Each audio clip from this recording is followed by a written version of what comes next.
And we are back with Klaus, the Viking Santa Claus. For those of you who don't know what he is or who he is, go check out my previous videos on Klaus. Playlist will be located on my YouTube channel. And as you're going, don't forget to hit the subscribe button and the notification button because I drop a video every freaking day. Now let us begin with Klaus facing off against the Witch of Winter. And it starts with the father trying to celebrate Christmas with his kids when he feels something like an earthquake. But for some reason, his kids didn't scream.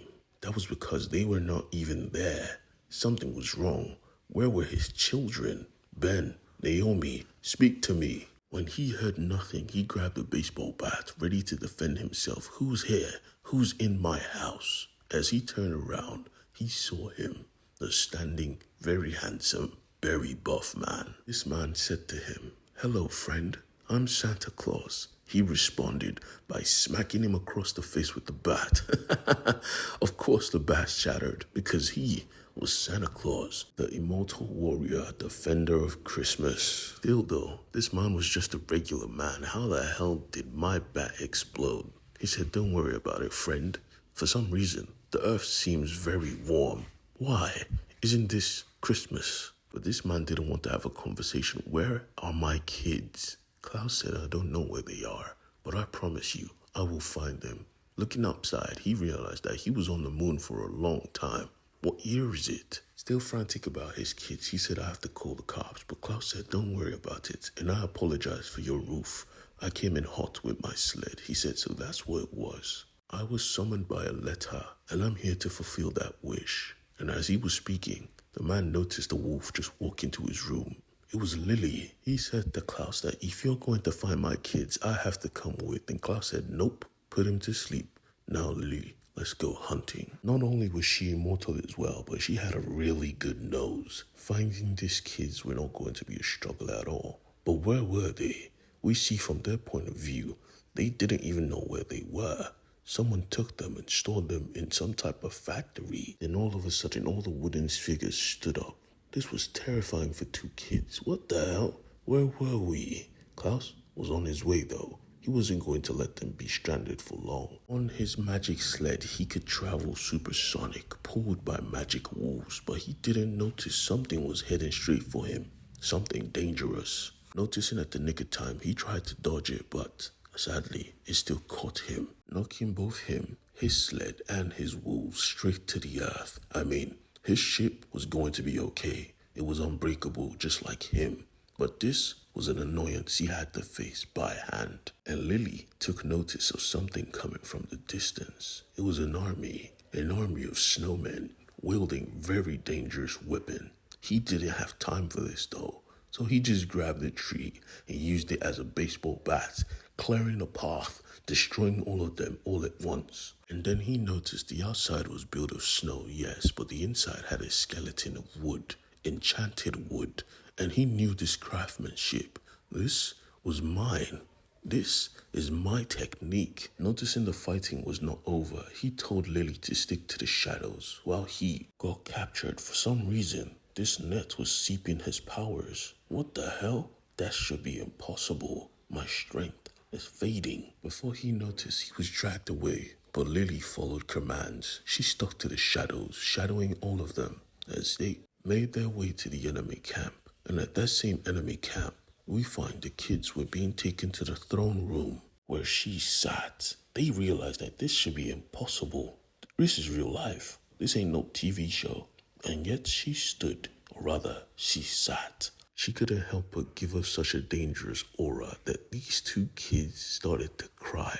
This was a scary moment, one of the most scariest moments they would ever experience together. But from the shadows, her brother was taken, assuring him that not everybody is on the Queen's side. They were still allies in the factory, and there was a hero in this factory as well, because Klaus was here.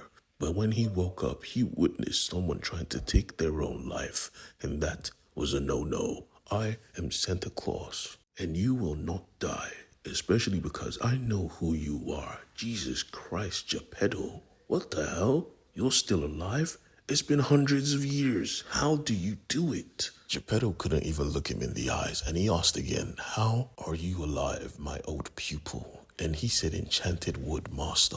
But not only this, the winter witch preserves my head and heart. We then discover why he cannot look Klaus in his face. I'm sorry, master, for I have desecrated your teachings. She made me make weapons for her. This place, this kingdom, was once yours. She has transformed your toy shop. And just outside, Lily was watching. Back on the inside though, Geppetto was begging for death. You taught me this skill for peace, for toys, and I desecrated it. You should have let me die.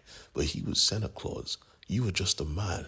I understand. It's not your fault. Stop hating yourself. And at that exact moment, someone pulled up. It was another ally, or so he thought. Spoonlicker, what are you doing here? He said, hey, Klaus, I'm no longer working for you, by the way. The Snow Queen gave me a promotion. I'm here to bring you to her. If you don't want your so-called apprentice to die, that is. Wielding a torch, he came closer and we could see Geppetto literally age 100 times faster in the presence of fire. The Snow Queen had frozen his heart, his skin, and his head, but the introduction of heat breaks her magic. The longer he stays close to the flame, the faster the ages catch up to him. Klaus, realizing this, said, alright, I'ma follow you, just leave my boy alone. And so they left. Leaving the torch behind, we see his factory. It was big, it was glorious, filled with weaponry he has used over the ages and statues of his allies. Some of them I even thought to be him, like Father Christmas and Santa Claus and an elf on a goat. But anyways, I digress. They were going to meet the Winter Witch. She was a terrifying force, command over ice and everything cold. They bowed in her presence, and they expected him to do the same. But he is Klaus. I bow to no power. Wielding his own chains as weaponry, he wanted to take her down. But she had a kid by her side, and that made him calm down. The kid spoke for her. You need to leave. I am not coming with you. Why should I believe you? You were not there when we needed you. The words were very harsh, but they were not hers. She saw the pendant on her neck and noticed his powers were gone again. This was the witch's ability. She was freezing his own gifts. Even Spoonlicker had confidence again. I didn't realize you would be this foolish. Bringing the kids here was just so we could have you here. This was all a trap for you. As one of the snowmen clocked him at the back of his head, drawing blood for the first time, he let him know, you are our new workman. Geppetto is too old, and my queen needs an army. You will create weapons of war. That is your job now.